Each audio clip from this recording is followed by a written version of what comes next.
سے اولاد ہو جائے، لیکن جب تک رب العالمین نہ چاہے اولاد نہیں ہوگی۔ ابراہیم علیہ السلام نے بھی اولاد کے لیے دعا کی، کتنا عرصہ دعا کی، مہینہ 2 مہینہ، سال 2 سال۔ آج ہم اسی میں بہت بے چین اور بے قرار ہو جاتے ہیں۔ ابراہیم علیہ السلام کی دعا 80 سال کے بعد قبول ہوئی۔ 80 سال کی عمر میں ابراہیم علیہ السلام کی دعا قبول ہوئی۔ رب حب لی من الصالحین، رب حب لی من الصالحین، اے اللہ مجھے صالح اولاد دے، صالح اولاد دے۔ 80 سال کی عمر میں اللہ رب العالمین نے آپ کی دعا کو قبول کیا اور اولاد دی۔ زکریا علیہ السلام بوڑھے ہو گئے ہیں، بال سفید ہو گئے ہیں، کہتے ہیں کہ اللہ اس عمر میں مجھے اولاد ہوگی، میرے بال پک گئے ہیں، میری ہڈیاں کمزور ہو گئی ہیں، میری بیوی باج ہے، کیا اس عمر میں مجھے اولاد ہوگی؟ اللہ رب العالمین نے اس عمر میں زکریا علیہ السلام کو یحییٰ علیہ السلام عطا کیا۔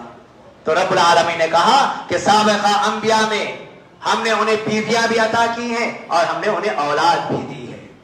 اور دیکھیے یہ جو نکاح کا طریقہ ہے، ایک مرد کے لیے اس کی بیوی لازم اور ضروری ہے، کیونکہ دنیا کے اندر جتنی ساری نعمتیں ہیں، ان ساری نعمتوں کے اندر یا جس دنیا میں انسان کی زندگی گزارنے کے لیے جتنا سامان ہے، ان سارے سامانوں میں سب سے بہترین سامان نیک اور صالح اولاد قرار دیا گیا۔ نبی صلی اللہ علیہ وسلم فرماتے ہیں الدنیا کلھا متاع، یہ دنیا ساری کی ساری ایک فائدہ اٹھانے کی چیز ہے، لیکن ان میں خیر متاع الدنیا، اس دنیا کی سب سے بہترین شے اگر کوئی ہے المرأۃ الصالحہ، ایک صالح اور نیک اولاد ہے۔ اور رب العالمین نے ایک مرد کے لیے اس کی بیوی کو سکون کا ذریعہ بنایا ہے۔ یہ سکون حقیقی معنوں میں دولت سے، شہرت سے، اقتدار سے، بلندی پر پہنچنے سے، عالیشان مکان میں، محلات میں رہنے سے حاصل نہیں ہوتا۔ حقیقی معنوں میں ایک بندے کو جو سکون حاصل ہوتا ہے، قلبی سکون، اس کی حجانی کیفیت کے اندر اگر قرار پیدا ہونا ہے تو اس کے لیے اس کی بیوی ضروری ہے۔ اور یہ کوئی معمولی بات نہیں ہے۔ رب العالمین نے سورہ روم کے اندر فرمایا وَمِنْ آيَاتِهِ أَنْ خَلَقَ لَكُم مِّنْ أَنفُسِكُمْ أَزْوَاجًا لِتَسْكُنُوا إِلَيْهَا وَجَعَلَ بَيْنَكُم مَّوَدَّةً وَرَحْمَةً إِنَّ فِي ذَلِكَ لَآيَاتٍ لِقَوْمٍ يَتَفَكَّرُونَ۔ اس اللہ تبارک و تعالیٰ کی نشانیوں میں سے عظیم ترین نشانی یہ ہے کہ اس نے تم کو پیدا کیا اور تمہارے لیے نفسوں کے تمہاری بیویوں کو پیدا کیا۔ اور اس کی شان دیکھیے وَجَعَلَ بَيْنَكُم مَّوَدَّةً وَرَحْمَةً، صرف رشتہ دار نہیں بنا دیا، صرف جوڑا نہیں بنا دیا، صرف بیویاں پیدا کر کے نہیں چھوڑ دی، بلکہ ان کے اندر وَجَعَلَ بَيْنَكُم مَّوَدَّةً وَرَحْمَةً، محبت اور رحمت کا مادہ بھی رکھا۔ اور اللہ کے نبی صلی اللہ علیہ وسلم فرماتے ہیں نکاح سے بڑھ کر کوئی اور ذریعہ شوہر اور بیوی کی محبت کا نہیں ہے، یہی نکاح ہے۔ اور دیکھیے بڑی عجیب اللہ رب العالمین کی شان، اجنبی خاندان ہوتے ہیں، دونوں ایک دوسرے کے لیے علیحدہ ہوتے ہیں، لیکن جیسے ہی ایجاب و قبول کا معاملہ طے پاتا ہے، اللہ تبارک و تعالیٰ دونوں کے دلوں میں ایسی محبت ڈال دیتا ہے، اگر یہ صالح رشتہ رہا تو دونوں ایک دوسرے پر ساری زندگی مرنے مٹنے اور قربان ہونے کے لیے تیار ہو جاتے ہیں۔ یہ کیوں؟ یہ اللہ رب العالمین کی تعلیمی محبت ہے، یہ اللہ رب العالمین نے ان کے دلوں میں ایسی محبت اور رحمت پیدا کرتی ہے۔ بڑے بد نصیب ہیں وہ لوگ جو اللہ تبارک و تعالیٰ کی اس قدرت کو نہیں سمجھ سکتے، جو اپنی بیویوں پر ظلم کرتے ہیں، اپنی شریک حیات پر ظلم کرتے ہیں، اللہ کی اس دی ہوئی نعمت کے ساتھ ناجائز سلوک کرتے ہیں۔ بڑے بد نصیب ہیں وہ لوگ جو عورتوں کے ساتھ ظلم و زیادتی کرتے ہیں۔ اسلام نے تو ایک جوڑا بنایا، دونوں کے دلوں میں محبت الفت کا مادہ رکھا۔ اور اتنا ہی نہیں عزیزان محترم، اگر یہ لوگ دنیا کے اندر ایمان کے ساتھ، سلامتی کے ساتھ زندگی گزار لیتے ہیں تو کل قیامت والے دن اللہ رب العالمین اس جوڑے کو جنت میں بھی اکٹھا رکھے گا ان کے ایمان کی بنیاد پر۔ تو آئیے رب العالمین نے کہا وَجَعَلَ بَيْنَكُمْ، اور اس کے بعد یہ بھی فرما دیا یہ جو جوڑے پیدا کیے گئے ہیں کیوں پیدا کیے گئے ہیں؟ لِتَسْكُنُوا إِلَيْهَا، تاکہ تم ان سے سکون اور اطمینان حاصل کرو۔ معزز حاضرین، دنیا کے اندر رشتہ داریاں تو بہت ہیں، ماں باپ کی رشتہ داری ہے، اولاد کی رشتہ داری ہے، بہت ساری رشتہ داریاں ہیں، لیکن ان ساری رشتہ داریوں کے اندر اگر سب سے پہلی رشتہ داری جو رب العالمین نے انسانیت کے اندر قائم کی ہے وہ شوہر اور بیوی کی رشتہ داری ہے، اس سے کوئی اور کوئی رشتہ داری نہیں ہے۔ آدم علیہ السلام کو پیدا کیا، جنت کے اندر رکھا، اکیلے ہیں، ان کے اطمینان کے لیے اللہ رب العالمین نے ان کی بیوی حوا کو پیدا کیا تاکہ آدم علیہ السلام اپنی بیوی سے سکون حاصل کر سکے۔ جتنے لوگ جنت میں جائیں گے ان کے قلبی سکون کے لیے ساری نعمتیں وہاں پر رہیں گی۔ سب سے پہلے قائم کی ہے، اس کے بعد ساری رشتہ داریاں ہیں۔ سب سے پہلی رشتہ داری شوہر اور بیوی کی ہے، اور یہ بہت مضبوط رشتہ ہے۔ ہم خطبہ نکاح کے اندر آیتیں پڑھتے ہیں، یا ایھا الناس اتقوا ربکم الذی خلقکم من نفس واحدہ، اے لوگوں اس پروردگار سے ڈرو جس نے تم کو من نفس واحدہ ایک جان سے پیدا کیا، وخلق منہا زوجہا اور اس سے اس کی بیوی کو پیدا کیا، وبث منہما رجالا کثیرا اور اس کے بعد دنیا کے اندر بہت سارے مردوں کو عورتوں کو پھیلا دیا، رجالا کثیرا ونساء واتقوا اللہ الذی تساءلون بہ والارحام۔ آئیے عزیزان محترم، اگر اس اعتبار سے ہم دیکھیں خطبہ نکاح کے اندر جو 3 آیتیں تلاوت کی جاتی ہیں، یہ 3 آیتیں بنیادی آیتیں ہیں۔ ایک مرد کی زندگی گزارنے کے لیے یہ اساس ہیں، یہ بنیاد ہیں، بڑی پیاری اور بڑی اہم آیتیں ہیں۔ ہم نے کبھی اس کی طرف توجہ نہیں دی، ہم نے اس نکاح کو حقیقی معنوں میں ایک رسم بنا لیا ہے، رسمی انداز میں سارے امور طے پاتے ہیں، لیکن کبھی ہم نے اس کی طرف توجہ نہیں دی۔ رب کا کیا پیغام ہے، کیا حکم رب نے اس آیت میں دیا ہے؟ مختصر طور پر میں آپ کو بتا دوں، رب العالمین نے انسانیت کی پیدائش کا تذکرہ ان آیتوں میں کیا ہے، اس کے بعد انسان کی موت کا تذکرہ کیا ہے، پیدائش سے لے کر موت تک کیسی زندگی گزارنا ہے اس کا تذکرہ رب العالمین نے کر دیا ہے کہ تم لوگ اللہ تعالیٰ سے ڈرتے ہوئے زندگی گزارو۔ بڑی جامع بات ہے، سوچنے کی بات ہے۔ اللہ رب العالمین کبھی ساری انسانیت سے خطاب فرما رہا ہے تو کبھی خاص اہل ایمان سے خطاب فرما رہا ہے، اور رب کا یہ اصول ہے کہ جب اللہ رب العالمین اپنے بندوں کو یا اہل ایمان کو کوئی خاص پیغام دینا ہوتا ہے، یا اپنے بندوں کو یا مومنین کو کوئی خوشخبری سنانی ہوتی ہے، یا اپنے بندوں کو کسی چیز سے ڈرانا یا خوف دلانا ہوتا ہے، تو یا ایھا الناس یا ایھا الذین آمنوا کے الفاظ سے رب العالمین اس بات کو شروع کرتا ہے۔ یا ایھا الذین آمنوا اتقوا اللہ، اے ایمان والو اللہ تعالیٰ سے ڈرو، حق تقاتی جیسے اس سے ڈرنے کا حق ہے۔ کہیں کہا یا ایھا الذین آمنوا اتقوا اللہ وقولوا قولا سدیدا، اے ایمان والو اللہ تعالیٰ سے ڈرو، سیدھی اور سچی بات کرو۔ آئیے عزیزان محترم، یہ نکاح کی مجلس ہے، نبی صلی اللہ علیہ وسلم نے نکاح کے اصول، ضوابط، طریقے، ساری چیزیں بتا دیے ہیں، اور نکاح کو آپ نے یہاں تک کہہ دیا سب سے بہترین نکاح، بابرکت نکاح وہ ہے جس میں اخراجات کم ہوں۔ اور یہ بات بھی جان لیجئے، اب ہمارے اس معاشرے کے اندر مساجد میں نکاح تو ضرور ہوتے ہیں، مساجد سے نکلنے کے بعد ہر وہ کام کیا جاتا ہے جس کا شریعت کبھی اجازت نہیں دیتی۔ اس میں جتنی رقم خرچ ہو رہی ہے یہ فضول خرچی ہے، اور ایسے وقت یہ فضول خرچی کرنے والے شیاطین کے بھائی ہیں، ان کا اسلام سے کوئی تعلق نہیں ہے۔ اور یہ بات خود ہمارے نبی صلی اللہ علیہ وسلم نے کہی ہے، ہمارا کوئی رقعہ ایسا نہیں ہوتا جہاں پر نبی صلی اللہ علیہ وسلم کی حدیث نہ آئے، النکاح من سنتی، نکاح میری سنت ہے۔ پھر حدیث کا دوسرا جملہ لکھا ہوتا ہے، فمن رغب عن سنتی فلیس منی، جس نے میری سنت سے بے رغبتی کی، یعنی میری سنت کی مخالفت میں عمل کیا، فلیس منی، وہ میری جماعت سے، میری امت سے وہ بندہ نہیں ہے۔ بتائیے پھر ہم کس کے بندے بنتے ہیں؟ شیطان کے بندے بنتے ہیں، شیطان کے بھائی بنتے ہیں۔ ارے ذرا یہاں پر انسان کو سوچنا چاہیے، رب العالمین جس نے ہم کو پیدا کیا، ہمارا رشتہ بنایا، ہمیں صحت و عافیت دیا، آج یہ موقع عنایت فرمایا، ایسے موقع پر رب العالمین کو ناراض کر کے ہمارے اصلی دشمن شیطان کو خوش کر دیتے ہیں۔ کتنی بدبختی ہماری ہے، رب کی رضا ہم نہیں چاہتے، شیطان کو خوش کرنا چاہتے ہیں۔ اور اس کے لیے ہمارے پاس مختلف قسم کے بہانے ہیں. دوستوں کی خواہش، ماں باپ کی خواہش، رشتے داروں کی خواہش، سسرال والوں کی خواہش، یہ نہیں دیکھا جاتا رب کیا چاہتا ہے، رب کیا پسند کرتا ہے.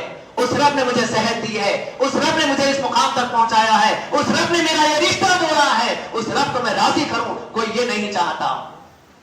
معزز حاضرین، ایک دو بات نہیں، بے شمار مثالیں ایسی ہیں جہاں پر ہم قدم قدم پر رب العالمین کو ناراض کرتے چلے جاتے ہیں. میں آپ سے سوال کرنا چاہتا ہوں، ہم رب کو ناراض کریں گے اور یہ توقع رکھیں گے ہمارے اس رشتے کے اندر اللہ خیر و برکت عطا کرے، کیا اللہ رب العالمین ایسے رشتوں میں خیر و برکت رکھے گا؟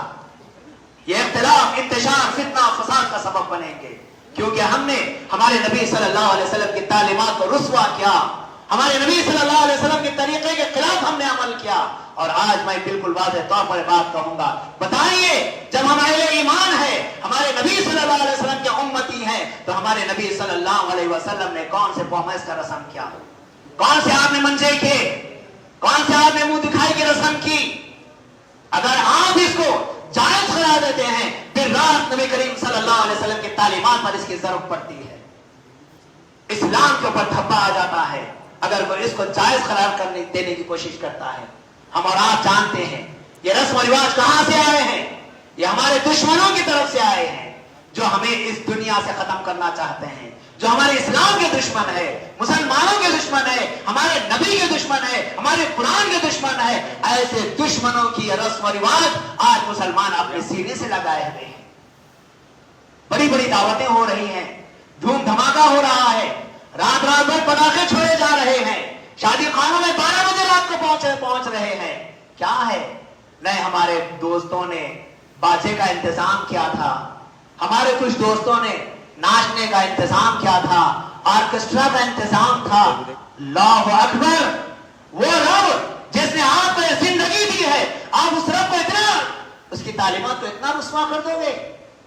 کیا بھائی اللہ تعالیٰ ناراض ہو کر اگر اپنی گرفت میں لے لے، کوئی بچانے والا نہیں ہوگا. ان بطش ربک لشدید، یقیناً تیرے رب کی پکڑ بڑی سخت پکڑ ہے. فصب علیہم ربک صوت عذاب، یہ کب سمجھ میں آئے گا؟ جب رب کے کوئی بولیں گے عذاب کے، اس وقت سمجھ میں آئے گا کہ ہم نے کیا غلطی کی ہے. معزز حاضرین، میں بڑی تکلیف کے ساتھ، بڑے درد کے ساتھ آپ لوگوں سے ریکویسٹ کرتا ہوں، نکاحوں کو آسان کیجئے. بہت دکھ کی بات ہے، 3 دن پہلے ایک نکاح میں بڑی عاجزی کرنے کے بعد جانے کا موقع ملا. 9 بجے جی ایم گارڈن جب میں پہنچا، پتا چلا لڑکی کے والد نے فون کر کر اطلاع دی قاضی صاحب کو، ہماری لڑکی کو تیار ہو کر آنے کے لیے تقریباً 3 گھنٹے لگیں گے، آپ 11 بجے سے پہلے شادی خانہ مت آئیے.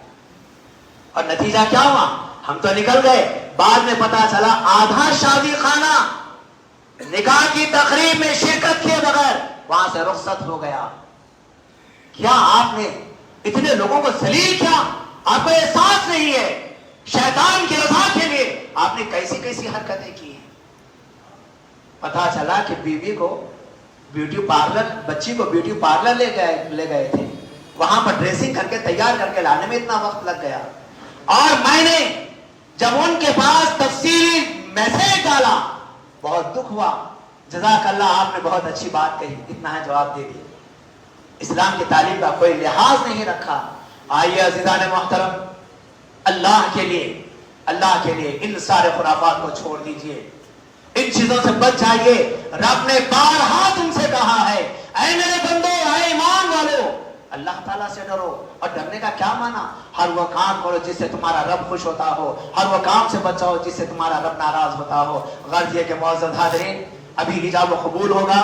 میں ایک اہم ترین بات اس موقع پر آپ کو بتا دوں، یہ ایجاب و قبول جو ہونے جا رہا ہے، یہ ایجاب و قبول کا مطلب کیا ہے؟ اس ایجاب و قبول کا مطلب کیا ہے؟ یہاں پر لڑکا اپنی بیوی کو قبول کر رہا ہے. کس بات کے لیے؟ اپنی نفس ذات کے لیے. میں اپنی بیوی کو حلال کرتا ہوں اپنی نفس ذات کے لیے. آج کے بعد سے یہ جو معاہدہ ہے، عظیم معاہدہ ہے، عظیم چیز کو قبول کر رہا ہے، بہت بڑا معاہدہ یہاں پر ہو رہا ہے. اس کے بعد سے میری بیوی کے کھانے پینے رہنے، اس کی تکلیف، اس کا دکھ، اس کا درد، اس کی خوشی، اس کا غم، ان ساری چیزوں کی ذمہ داری آج میں یہاں پر قبول کر رہا ہوں. لڑکا ان ساری چیزوں کے ساتھ آج یہ بات کو قبول کرتا ہے. پھر اس کے بعد لڑکی جب قبول کرتی ہے, آج کے بعد سے میں اپنے نفس کے لیے اپنے شوہر کے جو حوالے ہو رہی ہوں, میں اپنے شوہر کی مطیع بن کر رہوں گی, میں فرما بردار بن کر رہوں گی. شوہر کے غم میں, شوہر کی راحت میں, شوہر کی خوشی میں, ہر موقع پر میں اپنے شوہر کو ساتھ دوں گی, میں شوہر کی مخالفت نہیں کروں گی. ایجاب و قبول میں یہ ساری چیزیں موجود ہوتی ہیں. اگر کوئی دلہا اور دلہن ان چیزوں پر غور کر لے کہ میں نے کن چیزوں کو قبول کیا ہے, اس کے بعد زندگی میں اختلاف اور انتشار ختم ہو جائے گا. اگر اس کا احساس ان کو پیدا ہو جائے, ہم نے کن چیزوں کو قبول کیا ہے, کن چیزوں کا معاہدہ کر کے ہم نے دستخط کیے ہیں, اس چیز کو جان لیں تو بہت ساری چیزیں حل ہو جائیں گی. غرض یہ, اللہ کے نبی صلی اللہ علیہ وسلم نے فرمایا, جب تمہارے پاس کوئی ایسا صالح رشتہ آ جائے جس کے ایمان اور دین کے تعلق سے تم مطمئن ہو, تو ایسے رشتوں کو جوڑ دیا کرو. اگر تم دین اور اخلاق والے رشتوں کو برپا ہوگا. اللہ کے نبی صلی اللہ علیہ وسلم نے ایک لڑکی کو بھی تعلیم دی ہے کہ جب تم نکاح کے لیے اگر لڑکی تلاش کر رہے ہو تو مالدار, حسن و جمال والی, اعلیٰ حسب و نسب والی, دیندار, یہ سب لڑکیوں سے نکاح کیا جا سکتا ہے. لیکن سب سے اہم ترین چیز جو ہے, تم دیندار لڑکی کو ترجیح دو, کیونکہ آج ہم دیندار لڑکی کو ترجیح دیں گے, آگے چل کر جو نسل آئے گی یہ بھی دیندار ماحول میں پنپے گی.